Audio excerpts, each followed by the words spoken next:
Today we have a Paubrasilia echinata. This is nursery stock. I'm going to be root trimming it and pruning it to be placed in one of these bonsai pots here.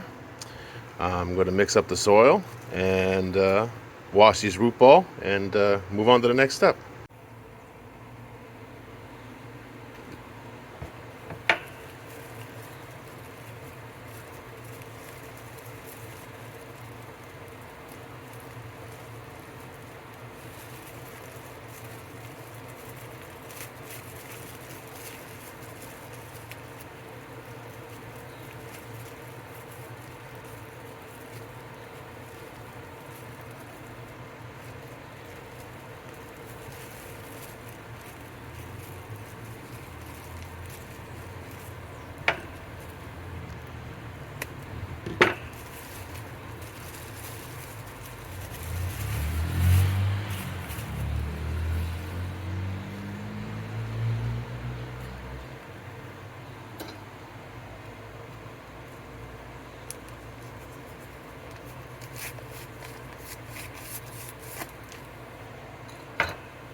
Here we have the washed roots of the Pau Brasil, but plenty of fine roots to work with. I'm going to manipulate these into a more flat orientation and trim the excess.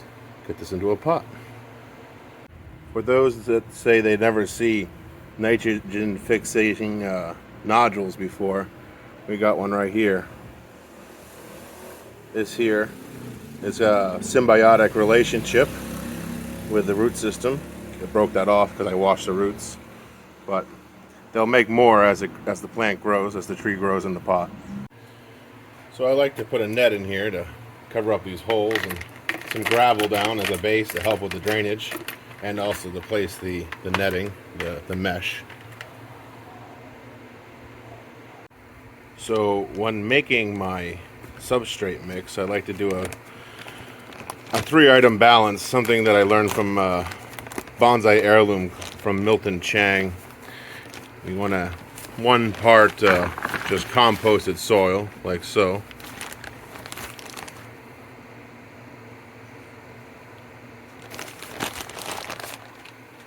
Then, believe it or not, I have some ground up ceramic, or broken brick-like, to help with the aggregate, help with drainage. And then the most important part, more modern than traditional bonsai, is the perlite. And with that, you gotta be careful. It's very fluffy, it gets everywhere. Be careful as you pour it into the container. Well, about equal part of that, and that helps hold nutrients and moisture for you. Very important.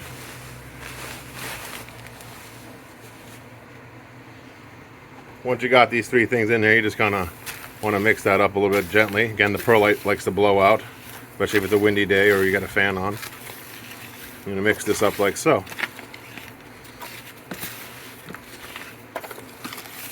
Once you got a good mix, you can break up these clumps too. If you get composted soil, you're probably going to have clumps in it. Definitely break those up by hand. So once you get that thoroughly mixed up, it's time for potting the tree. Alright, so I got everything ready.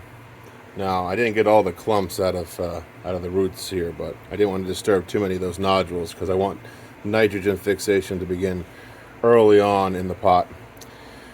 I got looking in here, you can see where I'm going to have to do some trimming, so I'm going to go ahead and move toward the trimming. And look at what we need to trim here. some new root growth here I really don't want to get rid of.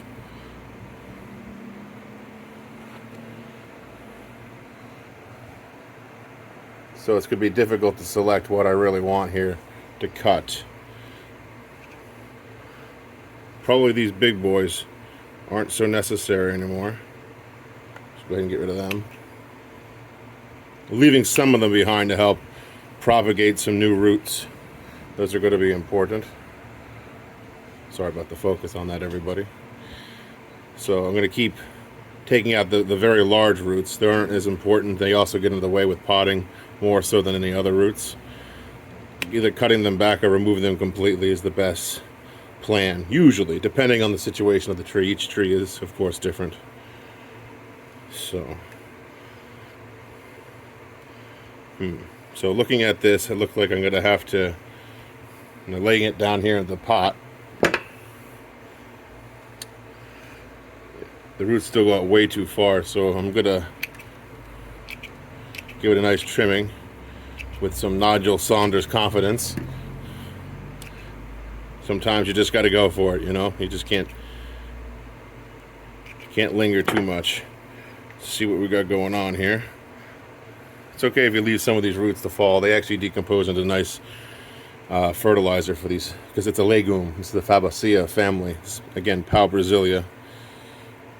It's a beautiful, very rare tree, critically endangered tree.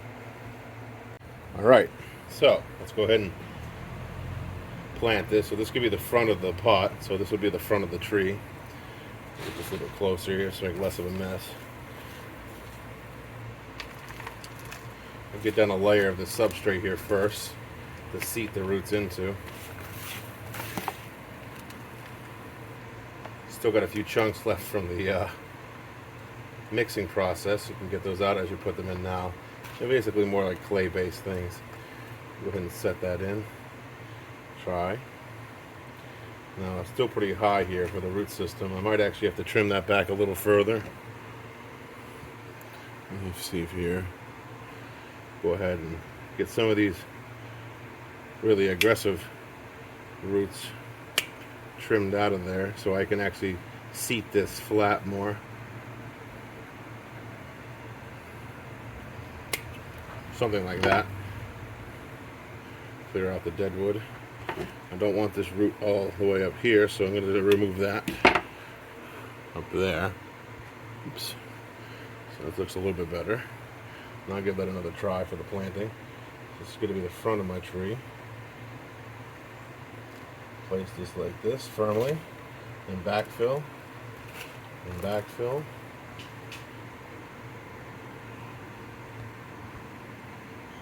Let's see if you can see that all right. Now we're going to add that top layer. I got some small pieces of basalt to help with this.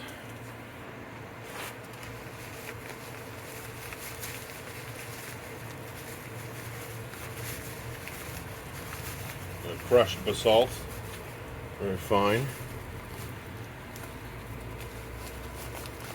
Go ahead and reset that tree here as soon as I get it placed in there.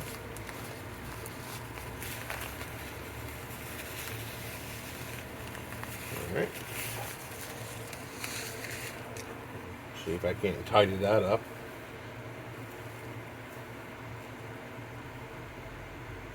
There we go. It's got some weight to it. Sorry there, I'm leaning into the camera. But it's definitely got some weight into it. I'm going to probably still have to put a rock or two to support it. I'm trying to press it in there now. The weight of the tree is substantial.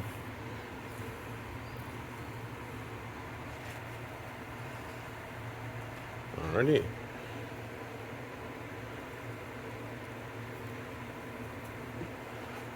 Looking good.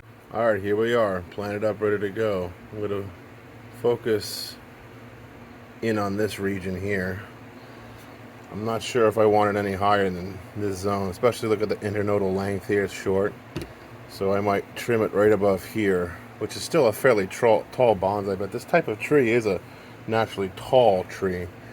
So what I'm going to do is do that and see if I can get some ramification. The foliage in here is not too healthy looking, so I'm worried about cutting it too low. I don't want to lose the entire season trying for it to bounce back. So I'm hopeful that this will be sufficient enough to allow it to continue to grow without being interrupted for a season. So let's go ahead and move forward. We've got a branch here crisscrossing. I don't really want that, so I'm going to go ahead and take that off. And I got another crisscrossing branch here, so I'm going to go ahead and remove that as well and see what happens with growth. I'm not sure on the dieback of Pau Brasil, but as soon as I find out, I will let you know. I'll leave this one here for root thickening purposes, trunk thickening purposes. If you see here, I'm going to zoom up on this for a second. We got this crotch here. I want to use this branch here to help thicken the trunk some more. You know, it's in a bonsai pot. It's a little disadvantageous early on for thickening, but for playing the long game, I think that'll work out well. So, going back to ramification cuttings, we have some spot on the back here we can focus on. This part in particular, right here. Got a few things going on. I really don't mind this coming back on itself right now, especially in its fragile state. So what I'm going to do for the sake of ramification is cut right below this node here. In regards to these two hanging, I got some new leaf growth here. Maybe that's old leaf growth, actually, never mind. I'm going to go ahead and do the hard thing and prune this back. Yeah, it could be a sacrificial branch to help thicken, but at the same time I want to train this into being a proper bonsai tree. I got some pieces coming back here. I think I could probably convince this to come back this way without wiring. I don't really use wiring. Anchoring, yes, but pure wiring, absolutely not. It's not my style. So for this, I will probably go ahead and prune it back to here. In regards further up now, let's focus further up on the tree. We've got the internodal lengths shortening up right here. So I think it's advantageous to go ahead and just snip this. I'm not sure of the dieback. There she goes, big cut. I'll turn a couple of these into cuttings though, fear not. We're leaving us with this top section. I don't want it to overcome. I don't want it to become too strong. So what I'll end up doing here is, I don't want the tree to be unbalanced either, so I'm going to go ahead and cut this long length. This internodal length here is very long. Cut that as well. So it looks like a pretty hard pruning, which it really is. It really is a hard pruning. But see if I can zoom in on that for you better. I can just pull you right out of the cage here. So this hard pruning was necessary to help thicken this trunk area here, and left these branches on the side here and here to help pull the thickness up this little branch here that you can see. Sorry for that focus. There we go. So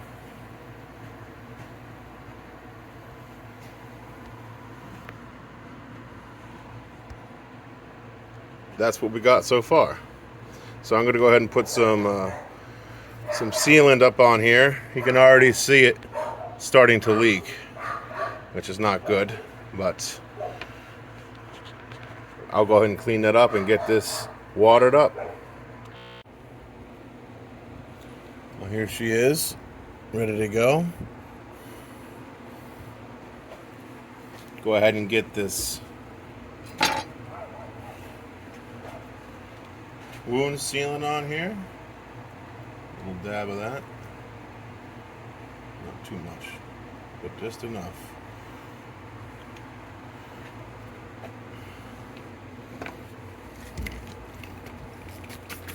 Get the spray bottle going.